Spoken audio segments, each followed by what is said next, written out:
प्रभु यीशु मसीह को धन्यवाद करते हैं आज के दिन के लिए और एक बहुत ही महत्वपूर्ण विषय के ऊपर आज हम चर्चा करेंगे, हम बात करेंगे।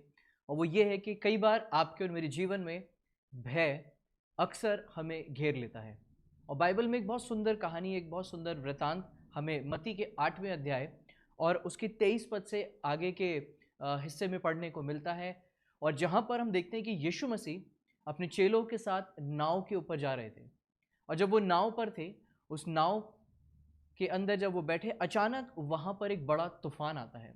वो ना केवल तूफान था, लेकिन एक बहुत ही भयानक तूफान वहाँ आता है। और उस तूफान के कारण चेले घबरा जाते हैं और डर जाते हैं। और वो डर के मारे मानो वो इतना भयभीत हो जाते हैं कि वो अपने प्राणों को खो देंगे। तब क्या होता है, जब वो नाव पर चढ़ा, यहाँ 23 पद में लिखा है, तो उसके चेले उसके पीछे हो लिए और देखो झील में एक बड़ा तूफान आया। और बाइबल भी बताती है कि वहाँ एक बहुत बड़ा तूफान आया कि नाव लहरों से ढपने लगी और वो सो रहा था। तब उन्होंने पास आकर उसे जगाया और कहा कि हे प्रभु, हमें बचा, हम नाश हुए जाते हैं। उसने उनसे कहा, हे अल्पविश्वासियों, क्यों डरते हो?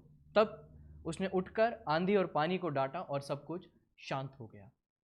कई बार हम प्रभु के साथ चलते हैं, प्रभु के नज़दीकी में होते हैं, हम ये कहते हैं, हम प्रार्थना करते हैं, बाइबल पढ़ते हैं, लेकिन जब आपके और मेरे जीवन में इस तरह की कोई ना कोई सिचुएशन आती है या इस तरह का तूफान आता है, तो हम भी भयभीत होते हैं और होना भी लाजमी है, क्योंकि सिचुएशन ही ऐसी है।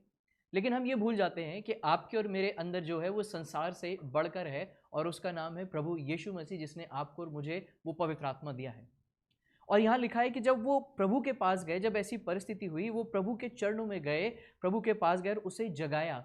कई बार हम एक गलती करते हैं अपने जीवन के अंदर, हम सोचते हैं कि प्रभु अब ये परिस्थितियां हमारे साथ आ गई हैं, ये सब कुछ हमारे जीवन में हो गया है, क्या आप सो रहे हैं?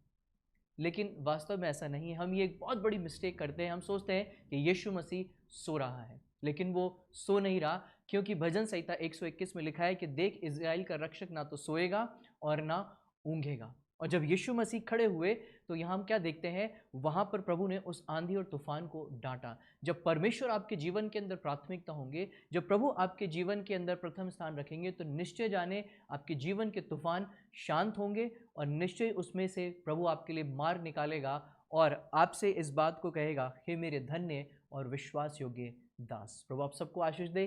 Thank you so much and God bless you.